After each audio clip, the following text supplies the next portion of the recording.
Yo, what's up, legends? Ever feel like your aim is all over the place on controller? One game you're hitting every shot, the next you can't even track a strafe and wraith?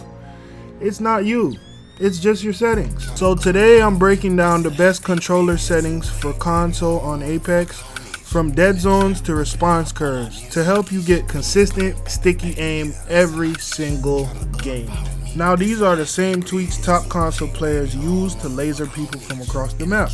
So stick around to the end for a secret aim assist trick most players don't even realize exists. Let's get into it. Alright y'all, so first, the gameplay settings, you could copy if you feel like you want to try it out. So interact prompt style, I have compact, just to keep everything, less clunky. So, I can see people if people shooting me and I'm trying to loot. Button hints I have on. You could turn them off if you want it more compact. Crosshair damage, I know a lot of people turn those off, but I have them on. I'm coming from COD, so I like that. Damage numbers, the best one for this is stacking. You really don't want to have too much clutter. Less is more in Apex, so that's definitely something to keep in mind. Enemy health bar, I have enabled. Ping opacity, I have faded. Enemy highlight, I have enabled. Obituaries, I have that on. Of course, you gotta have that on. Mini map rotation, I have that off because I want to see where I am at all times. It's always good to know where you're at on the map at all times, man, and not be confused, because sometimes when you have mini map rotation on, it kind of confuses your perspective on what you're seeing and where the enemies are. So I'll leave that off right now. Weapon auto cycle, I have that on. Always sprint, I have on. Auto run, I have off. You don't want auto run on. You don't want to run into a whole team of a 3-stack. You don't want that. Jetpack glide, I have that on hold. Incoming damage, I have on 3D. Taking damage close to death boxes, I have that on. Health box ammo pop-ups, I have that to limited. Health and ammo voice lines, I have that off. Arsenal map hood icons, I have that maximum. Off-screen portraits, I have on. Hop up, off. Streamer mode, I have off. We ain't big yet, y'all. You feel me? Anonymous mode, I have disabled. User sharing enabled. Performance display on. Communication filter, everybody. Tutorial on. Customize. Alright, with this reticle, this is something to keep in mind. I have this green color right here, and the reason that I have this green color is because if we go in the firing range, you can see, let's go in the firing range right quick. You can see that with the color of that reticle, it allows you to see the enemy and also see your reticle at the same time. You could also use pink or turquoise, but that lime green type of bluish greenish green, this is the reason I have this color. Do you see? Or probably it's better with the R99. Let's try the R99. So do you see that? You see when I'm aiming on him, you can kind of see the reticle and see the target, and it's not really obstructing your vision or throwing your vision off with the color. Now, if you get bored with this color or any other color you choose, you can always change it. If you lose sight and it's hard to track people, you could just change it and it'll bring your focus back to where you need to have it, man. Laser color, I have it the same thing. Well, this is a little darker. I need to make it better, but we had it green, the same color. But your reticle though, I have it at this weird green color. So on to the next. Button layout, very important. I play on the Game Seer G7 SE controller, and I also have some joystick pads on there. I forgot what they're called. I'll put a picture on screen of what I have on my controller and the type of controller I have. I have it on customized for that reason. So I jump and crouch with my back buttons, and I swap my weapons with my R on right stick. So that's something to keep in mind. If you want to copy this, you can, but if your guys are on a regular controller, I'll suggest you guys use button puncher.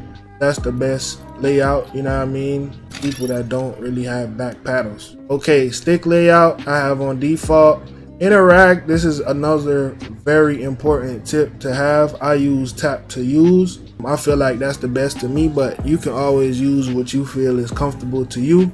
Crouch button, I have hold because I have, like I said again, the G7, so I use this on hold. But if you do have a regular controller, I would say you can try to use crouch as your right stick, and then you can put it on toggle.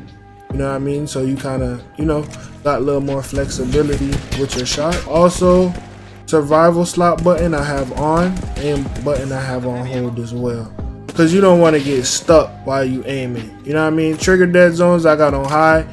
Now menu cursor speed, I used to have it very low, but I used to just die every time I used to try to get into a box and get something in and out. So I have it like in between this space. Now another thing that's weird and awkward that you probably will see is that I'm playing on a 4:2 sensitivity.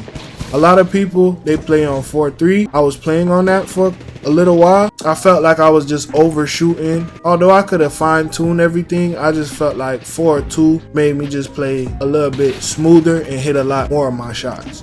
I play on 4:2 linear as well, so I got linear, and the look dead zone is none. My movement dead zone is small. Inverted look I have off. Vibration I have off. You don't want to really be having controller vibrating while you're aiming down sight and shooting at people. You know, it's all personal preference. I also have my ALC controls.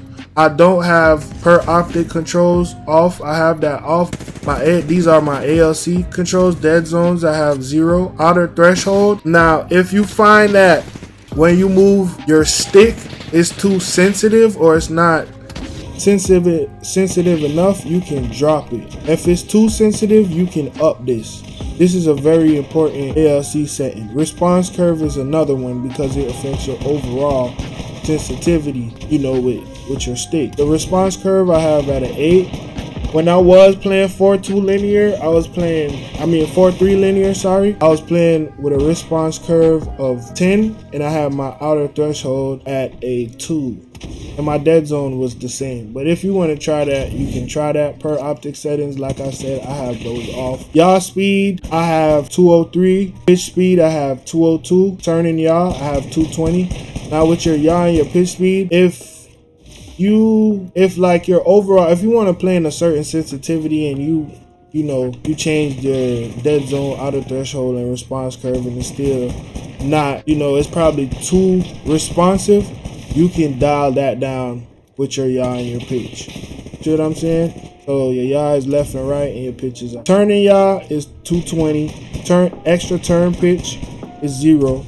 Turning ramp up time 0. Turning ramp up delay is 0. ADS and yaw speed is 140. ADS pitch speed is 75.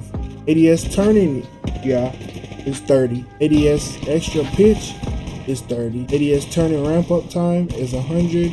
ADS turning ramp up delay is 25. Target compensation, you want that on. This is your ADS. Melee target compensation, I have that on. Target compensation style, I have that to default. If you change it, it'll just override value. So I just leave that at default. That's it for my controller settings. Field of view, this is also something that's very important. I play on a gaming monitor. I'm a Walmart Game On monitor, the regular one, the $100 one that probably everybody has. I felt like when I was playing at 120, the objects were just too small, and because of my eyes and that I wear glasses, I need stuff to be bigger, so that's why I changed mine down to 108. FOV ability scaling, I have that enabled. Sprint shake, I have that to minimal. And graphics mode, I have that to performance, like I said, because I'm playing on a monitor. Also, I play on console, like I said, as you see from the title of the video, I play on the Xbox X. So that has a lot to do while I play, how I play. Audio, the only real thing that's really important in your audio is just turn down your music volume, turn down your lobby volume. If you want to hear like different things dropping in the background, when you're low on ammo and stuff like that, you can keep your dialogue, but I don't really have that up. And I also keep some gunshots, grenades, all that good. I keep that at 90. But the most important, no music, no lobby music. If you want to have it, be my guest, you can always have it. It's your system. It's gonna do it. And I also will have a video on my training, like what I do to aim train in Apex. If you also want to see that, get this video to at least 15 likes. 15 likes ain't too bad, man. Y'all get it to 15 likes, I'll drop my aim. Also use aim tabs to aim change. So if you definitely want a breakdown video, man, get this video to 15 likes. But that's all I have for you guys today. Peace and love, and we are